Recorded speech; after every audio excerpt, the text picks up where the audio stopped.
So today we're just gonna get into a little chit chat, and then we're gonna see how all that goes. Our first topic today, girls, is Solange Knowles' wedding. Yes. You see pictures?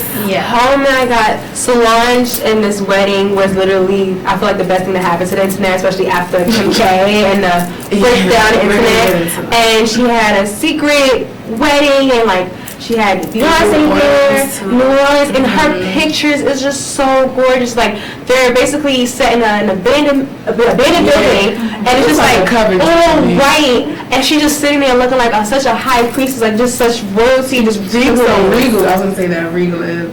It was cute, but it sparked a lot of ideas of like, should we do a non-traditional wedding or a traditional wedding? Because her wedding was very non-traditional. Right. Like they rode there in bikes. It was all white. Instead of veils, they had capes. The females had. She instead of her having a veil, she had a cape as part of her. Yeah. Oh, did she wear an actual dress or no? No, it was like a pantsuit. She wore a white pantsuit with. Oh, that's cute. Perfect. I feel like it was gorgeous, and I love the fact that Beyonce and Jay-Z didn't take away from her moment. Like she shined through that moment completely. And from like the clips that was released to the internet, like of her dancing with her son from outside her husband, they were so cute. And it's just like, oh, Solange, where have you been all my life? She was just so ready and just.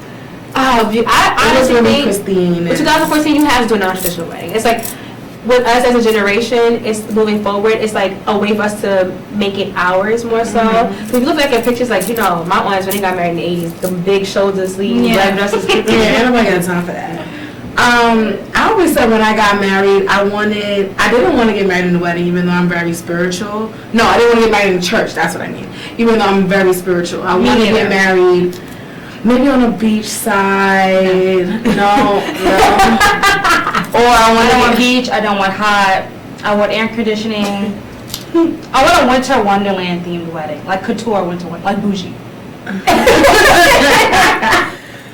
I mean, that's cute too. I always model my wedding after. You guys know my favorite show is Girlfriends. Yes. Yeah. And y'all know I love when Tony and Ty got married. I love that wedding. I just like the whole beach scenery. I thought it was just so beautiful. They got married. Remember they wore blue dresses and now blue's like a Tiffany color. Remember when Maya got? That was kind of trashy. That was a little ratchet. Because it was a hot. I mean, coming from me, it's like I never ever planned to get married. But if I ever wanted to, it would definitely be what Solange did, because the whole dress situation to me, it was like she was a 2014 accomplished woman who got married. Not saying that those who are accomplished don't wear wear dresses, but it's just like the way they was just like it was just done so. It was just done so effortlessly, executed perfectly. And it Ivy in her afro to match her auntie's afro. Jay's outfit looked cute too. Yo, his suit, it was one picture I saw. I don't know if he meant to pose, but just the whole pose. But she didn't have all white either. She had off white. It was like a cream, like a egg. I don't say eggnog because that's too like yellow, but it's like a cream champagne. Her mom looked cute too. Oh yes, Auntie Tina, she slays the guns. And she only my auntie right now because Solange, not because of Beyonce. I can't stand Beyonce. Okay, guys, to cut into girl time, we have another Opium member joining us, Javon. So no longer girl time no more. It's no longer girl time. It's guys. 3 girls and Javon. Because we're in the girls' room. Remember that? The girls' room. So our next topic we have is, you brought it up earlier, Kim K break the internet. I'm sure you guys saw all the pictures. Unfortunately. Did she try it? What's your perspective on that, Javon? My perspective, if I was Kanye, I wouldn't have her do that because of the fact that, like, first you got a sex tape ready. But that was before we was together, so I can't do nothing about that. But then now that we together, we married and we got a kid, and you still putting naked pics up, like, my daughter gotta see that in a few years. Like, Well, your daughter has to see the sex tape too. I mean, everybody knows, like, I'm so about these women, like, I'm all about, being liberal, owning your own agency, doing what you gotta do, so whatever liberates you. But when I look at those pictures, I don't really see liberation, especially in the past when she's always said, like, she would never get naked again, Although I do believe that I feel like the sex tape was different because it was quote unquote leaked. No, it wasn't. So when I'm just going off, you know, I know, but what media tells us. I know, but look who benefits the most in the whole situation. It's true. Like, if you look at it, even the fact that because of that photo shoot, Ray J received more money from the leaked tapes. But that's nothing compared to what Kim Kardashian established herself from. And if it wasn't for the fact of that sex tape, like I would not even known that she had a business, that she used to hustle on the side on eBay before she even became famous. So for me, it's like, it's one thing to that brings you into fame, but then you want to talk about you want to leave that image, but you also have that image tag you along. If you look at a clip, like I think it was like 2000 or something, she cried because, but what was it, the magazine? Because they wanted her to do Playboy and take her top off. And she was like, Mom, I don't want to get naked anymore. I'm so tired of exploiting myself. And they wanted not to be and it was just like, Like, like it was just, first to even not be a new idea, like he shot that before and it's just come on, like comes with something new. Don't let your waist be photoshopped because she's totally photoshopping her waist area. It started with black women, right? Yeah. Because he used to date Grace Jones, and that was his biggest muse. Yeah. When that come to think of it, and she is no Grace Jones at all. She's not. She's not. Okay. But nobody got time for hustle. Continue next. But yeah, next topic. Didi will speak a little bit about this. Oh, yes. The grand jury Okay, in Ferguson. so apparently Update us. there's supposed to be a grand jury decision on Ferguson really soon. And the governor of Missouri knows it. I think his name is Jay Nixon, whatever. Anyway, I think he declared a state of emergency so the National Guard is able to come in within the next 30 days. And I just feel like he's only doing that because he knows the grand jury is going to come back with a decision to not indict Darren Wilson, but I don't know what y'all think. I mean, the whole Ferguson issue is still very touchy for me. I feel like he should be in jail already, and that's just my opinions about it. And unless they're telling me he's in jail, it's like you get emotionally drained from following the story. You get emotionally drained following the story, and that's just how I feel. So unless it's, in my eyes, good news, I kind of, not that I become numb to it, but I guess I would say that, yeah, I become really numb to it because it's something I actually see all the time, every day, and it just becomes normal. It's sad to say. Oh, quick question. So, I'm foggy, like, on the whole situation over there. So, like, can you explain it? Like, on like, what's going on with that? So basically, there's a grand jury convened to see if they're going to charge Darren Wilson with anything. Not if he's even going to go to jail, just if he's going to be charged with something. And like, what did he do? Because He killed Mike Brown. Okay. In my opinion. Okay. But they get to decide whether they're going to give him charges. But they're saying that whether they're going to give him charges or not is coming soon. And in order to combat the fact that if you look at Ferguson's, if you look at Ferguson's demographic, most of the city is African American. So if the verdict is negative and they say they do not indict him, there's most likely going to be something similar to the LA riots. Okay. Well, I won't say LA riots, but it would be similar to a riot, which is very detrimental because even though the media is no longer there, Ferguson is definitely still going through the aftermath of Mike Brown.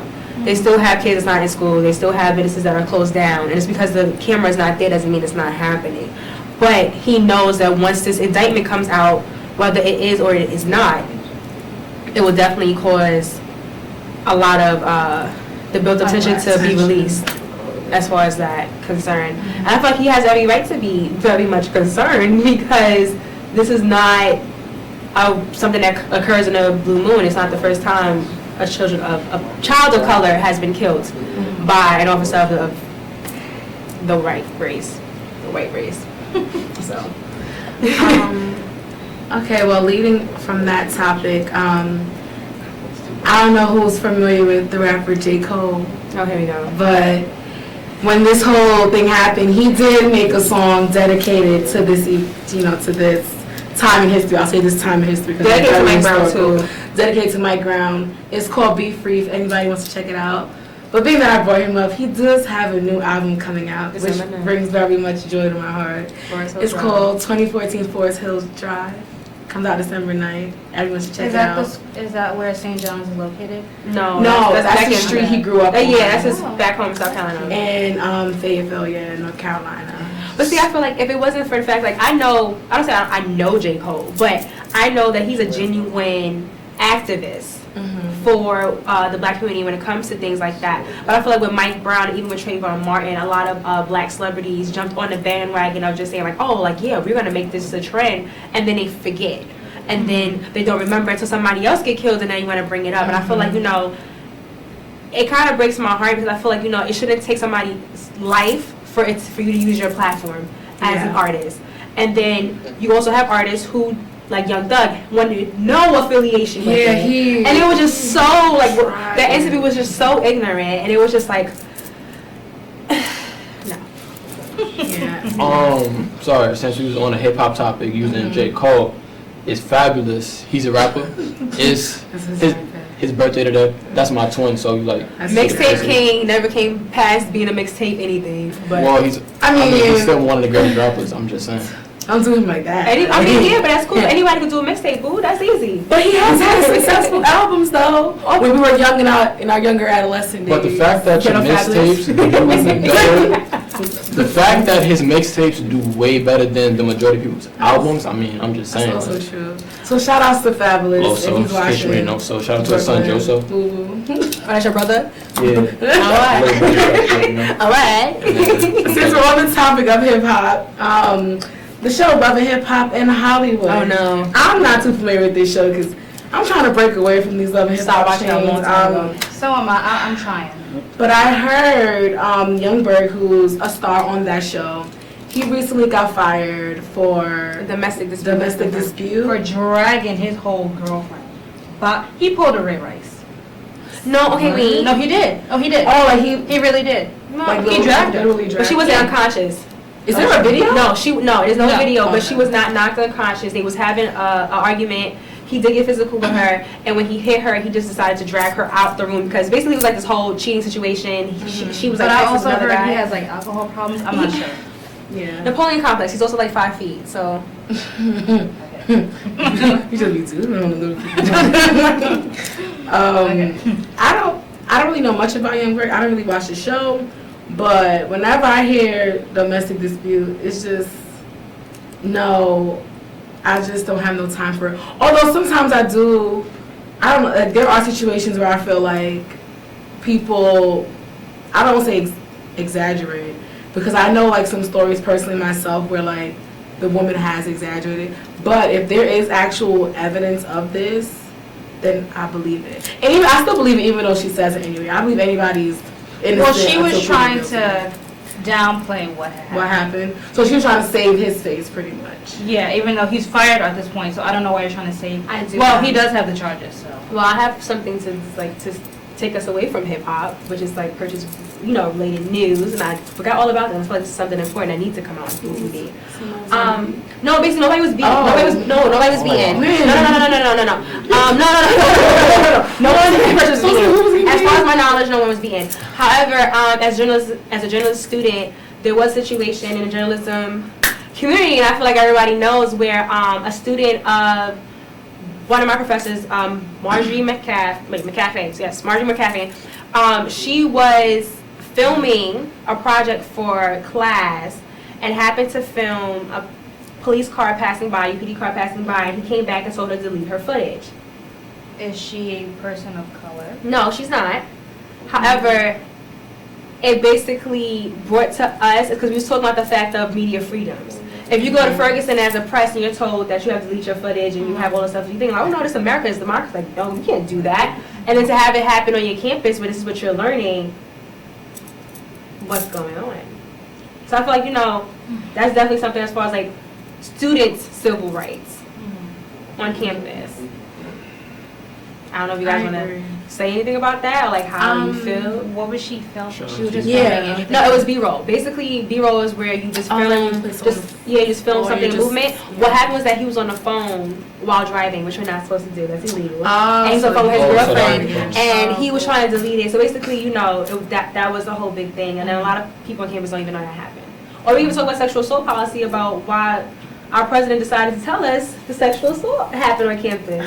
Did you guys read that issue in the Phoenix? We read that issue. Email that we got or the It was an actual issue in it was a news our article paper, in our paper. Phoenix. where basically, okay, so basically, after sexual assault that we was emailed and informed about, there was a forum where the president of the school was there, the chief of UPD, and I think like 2 other head figures, I can't remember the I name. believe like the provost and maybe like the head counselor from counseling center was there. Yeah, so basically it was like just a forum for like kids to come and ask questions about like, why were we informed, are we not informed about every sexual assault that happens on campus, because that's when a lot of things came to light, as far as like Sarah Lawrence always get an email whenever anybody is sexually assaulted, and they're a school half our size.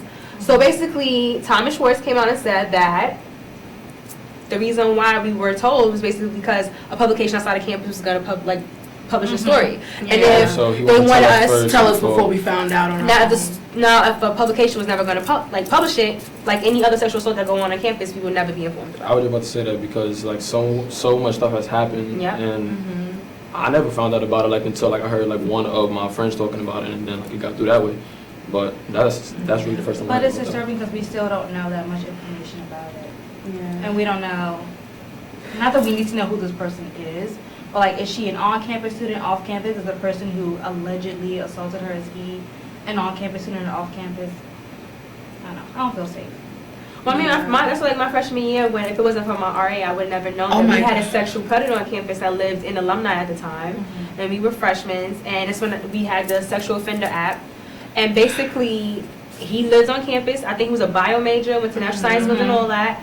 And like a lot of kids were trying to do stories on him, and he was like just very, standoffish and didn't want no part of it. And I remember I emailed, this was back when John Della was here, so I think I emailed John Della, and he took me to the right person. I miss you, Della. Please come back.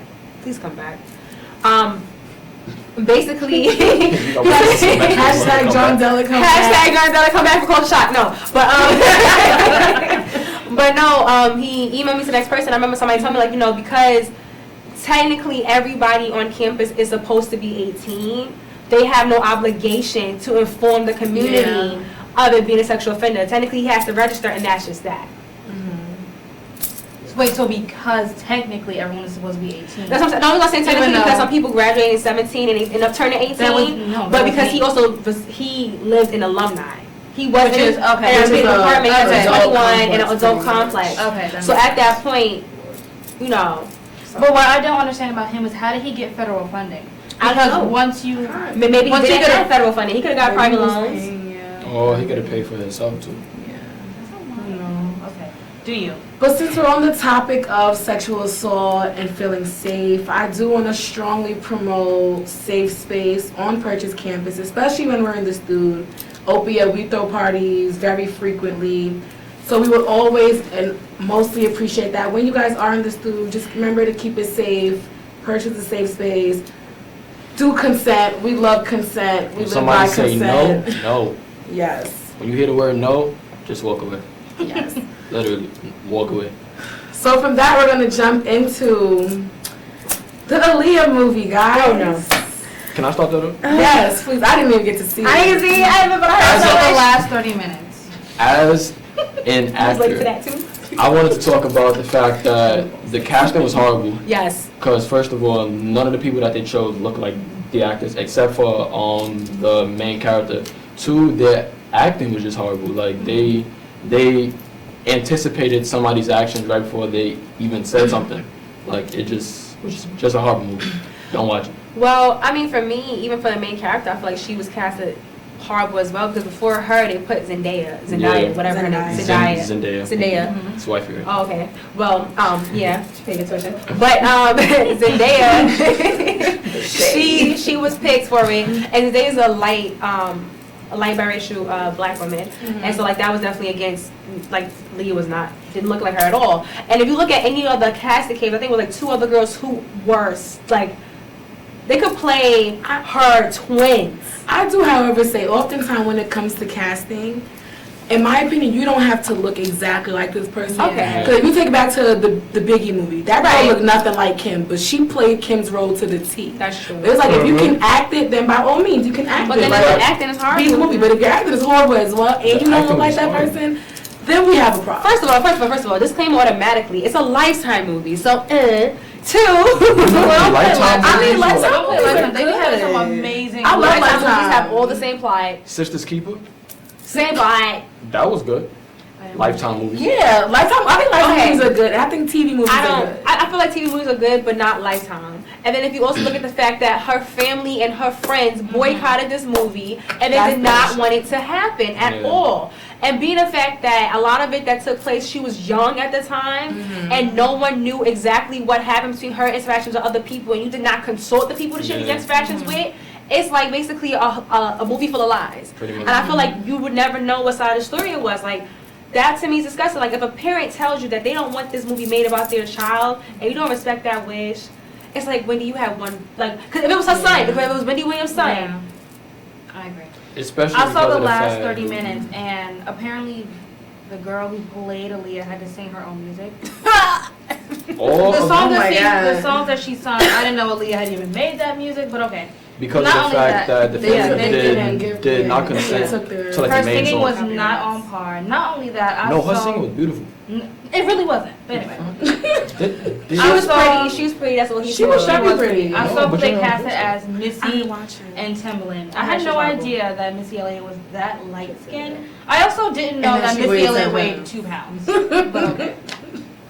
And the crazy part about They it is tried that if you look back into Aaliyah's life, and I feel like, you know, we were relatively young when she passed Yeah. away. We were Everyone like 9. knew and understood the relationship that she had with Missy Elliott, especially Timbaland. Mhm.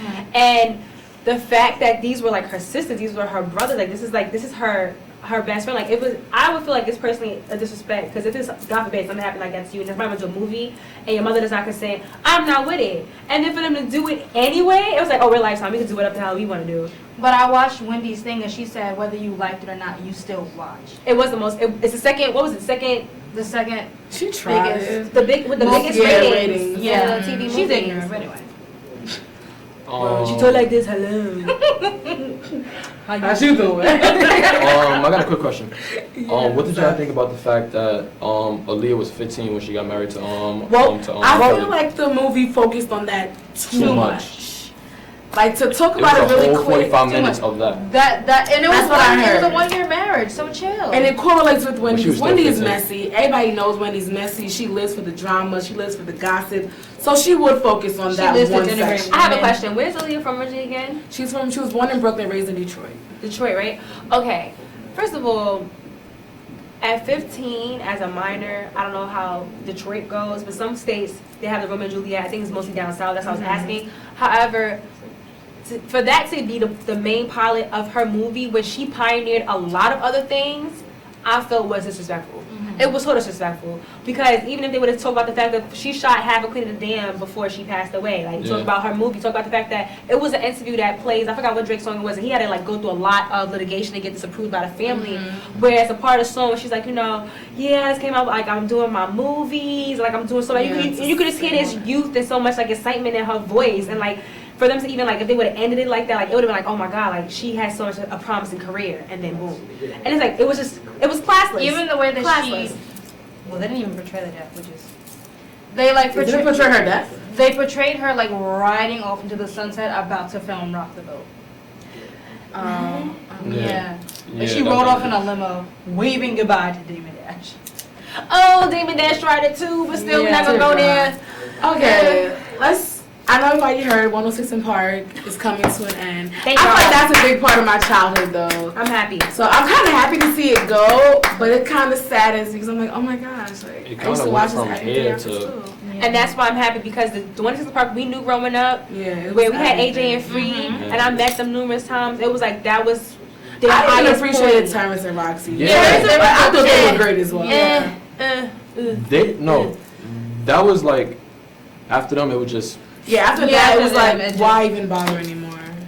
From what I've heard, because you know, in Brooklyn, it's like one of those things that's for your birthday, you go see 106 in Park. I never went to the actual studio. Never? I didn't know that was a thing. No, I never went to the actual Yeah. studio. Okay, I went to the actual studio, and basically, they like, she's like, I remember one of my friends telling me like how Roxy was really a nasty person, like just really, really nasty. Like, she, like, you know how they like put everybody in the crowd, and like after they be done, they'll cut. She like Yeah. move, like, Yeah. like she's really like that. And it was like how Terrence was like really like, oh, come, like he was like really nice to everybody, and she was an itch. And even I feel like, you know, I feel like that was not what 106 in Park was about, because when I met AJ and Free, they were so loving about the kids. Like they would come